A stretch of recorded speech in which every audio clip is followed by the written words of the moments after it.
बुद्ध धम्म व ध्यान क्या है? बुद्ध धम्म से संबंधित महत्वपूर्ण प्रश्न और उसके जवाब।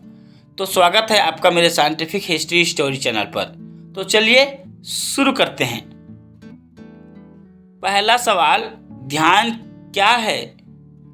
जिसका उत्तर है, ध्यान मन के परिवर्तन का सचेतन प्रयास है कि यह किस प्रकार कार्य करता है।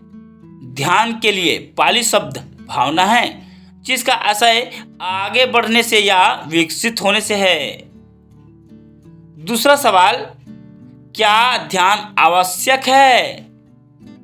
उत्तर, हाँ, यह है। इससे फर्क नहीं पड़ता कि हम कितने भले होना चाहते हैं, यदि हम अपनी इच्छाओं अभिलाषाओं में परिवर्तन नहीं करते जो हमें वे कार्य करने को प्रेरित करते हैं जो चाहती है, परिवर्तन मुश्किल होगा। उदाहरण के लिए, एक व्यक्ति महसूस करता है कि वह अपनी पत्नी के साथ व्याकुल है और वह स्वयं से वादा करता है कि मैं अभी से ही आगे व्याकुल नहीं होने जा रहा, लेकिन 1 घंटे के बाद ही वह अपनी पत्नी पर चीखने चिल्लाने लगता है, केवल इसीलिए क्योंकि वह अपने प्रति सचेत नहीं। व्याकुलता उसके बिना सज्ञान के पैदा हुई। ध्यान हमारे चेतना के विकास में सहायक होती है और गहरे जड़ जमाए मानसिक आदतों में परिवर्तन के लिए ऊर्जा की जरूरत होती है। सवाल तीसरा, मैंने सुना है ध्यान खतरनाक हो सकता है, क्या यह सत्य है? उत्तर, जीने के लिए हमें नमक की जरूरत होती है, लेकिन अगर आपको 1 किलो नमक खाने पड़े तो शायद यह आपको मार देगा। आधुनिक दुनिया में रहने के लिए आपको कार की जरूरत है, लेकिन यदि आप यातायात नियमों का पालन नहीं करते, आप मंदिरा बांध कर कार चलाते हैं, कार एक खतरनाक मशीन की तरह होगा। ध्यान ऐसा ही है, यह हमारे मानसिक स्वास्थ्य और कुशलता के लिए आवश्यक है, लेकिन अगर आप गलत रीति से इसका अभ्यास करते हैं, यह समस्या पैदा कर सकती है। कुछ लोगों को अवसाद, अनचाहा डर का पागलपन जैसे समस्या होती है और वे सोचते हैं कि ध्यान इन समस्याओं से तुरंत राहत देता है। वे ध्यान करना शुरू करते हैं और कभी कभी समस्या और बढ़ जाती है।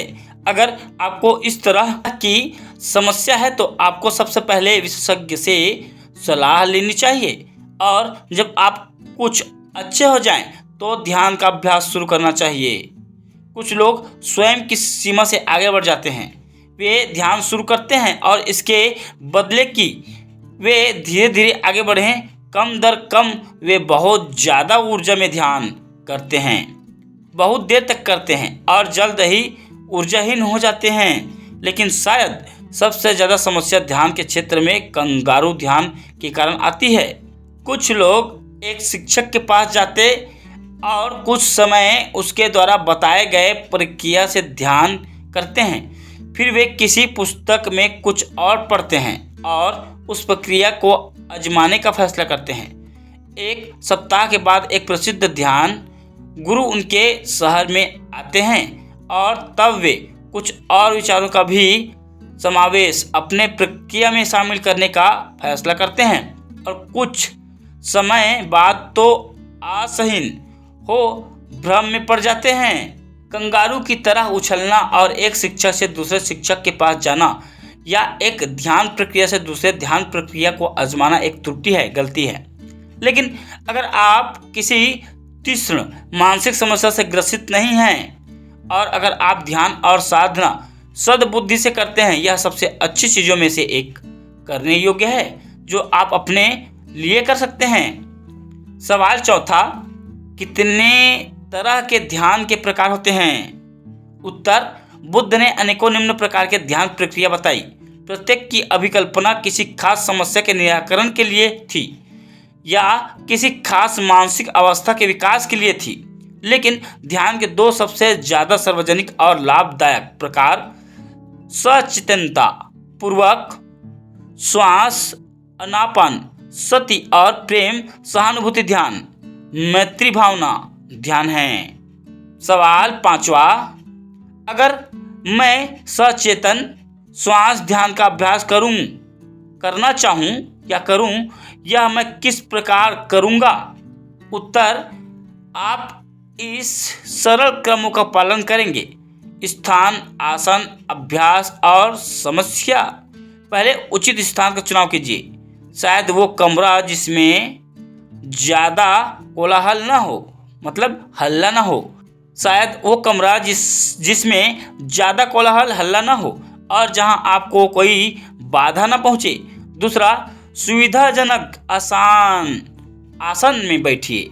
बैठने का एक अच्छा तरीका यह है कि आपको 5 मूढ़े हो, आपके कूल्हे के नीचे तकिया हो, रीढ़ की हड्डी सीधी हो, आपकी हथेलियाँ गोद में हो और आपकी आंखें बंद हो।